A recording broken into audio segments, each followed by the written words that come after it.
এই মাধ্যমেৰে Naharkatia news any চেনেলৰ সংবাদদাতা সুব্ৰত ডাঙৰীয়াক মই অশেষ ধন্যবাদ জ্ঞাপন কৰিছোঁ। কিয়নো আচলতে প্ৰচাৰ মাধ্যমেৰে যোগেদিহে আচলতে আমি গম পাইছিলোঁ। আৰু লগতে এটা কথা ক'বই লাগিব, তাৰ স্থানীয় নাগৰিক টংকেশ্বৰ কুমাৰ তেওঁ আচলতে মোক কল কৰিছিলে যে ৰাতুলদা আপোনালোকৰ চেম্বাৰৰ ফালৰ পৰা কিবা সহায় সহযোগিতা কৰিব পৰা যাব নেকি, যিহেতু পৰিয়ালটোৰ মানে একো বস্তু আচলতে বচাব পৰা নগ'ল।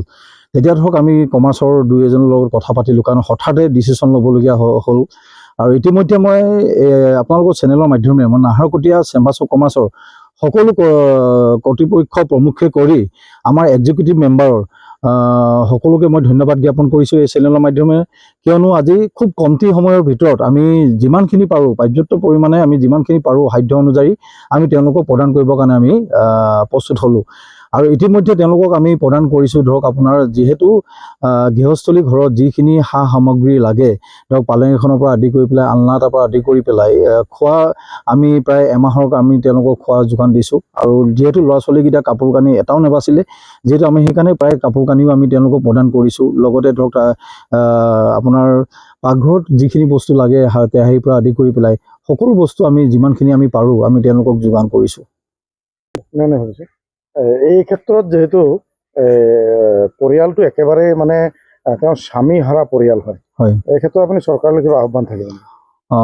এই চেগতে মই আমাৰ স্থানীয় বিধায়ক তৰংগ গগৈ দেৱৰ যোগেদি আৰু লগতে তেওঁ যিহেতু আমাৰ চেম্বাৰ্ছ অফ কমাৰ্চৰ মুখ্য উপদেষ্টা হয়, আৰু তেওঁ থকাৰ কাৰণে আমি বহুতখিনি সাহস পাওঁ আৰু বহুত প্ৰেৰণা পাওঁ। তেওঁ প্ৰতিটো খোজতে আমাৰ কিবা এটা নাহৰকটীয়াত হ'লে তেওঁ ব্যৱসায় সন্থাক তেওঁলোকে ফোন কৰে আৰু তেওঁ ফোন কৰি সুধিছে কেনেকুৱা কি অৱস্থা হৈছে।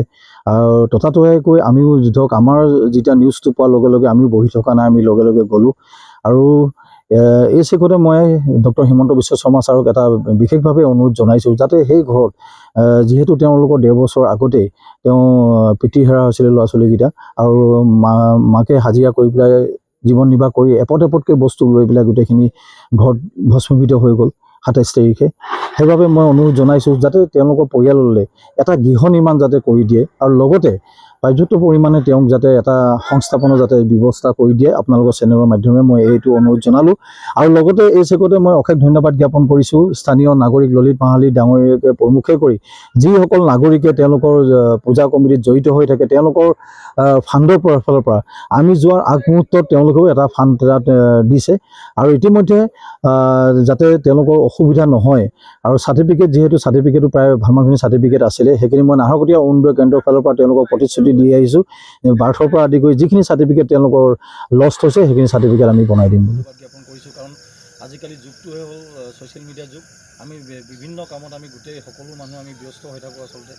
সেইকাৰণে মানে ধৰক আমাৰ কিছুমান থাকিও যায়, আৰু প্ৰায় নাহৰকটীয়াতে প্ৰায়ভাগ মানুহে আচলতে গম নাপায়। আজি যেতিয়া আমি যোৱাকালি মোক টংকেশ্বৰ ভাইটিয়ে মোক জনালে যে এনেকৈ ৰাতুলদা হ'ল, আপোনালোকৰ ফালৰ পৰা কিবা কৰিব পৰা যায়, মই তেতিয়া নিয়ন্ত্ৰিত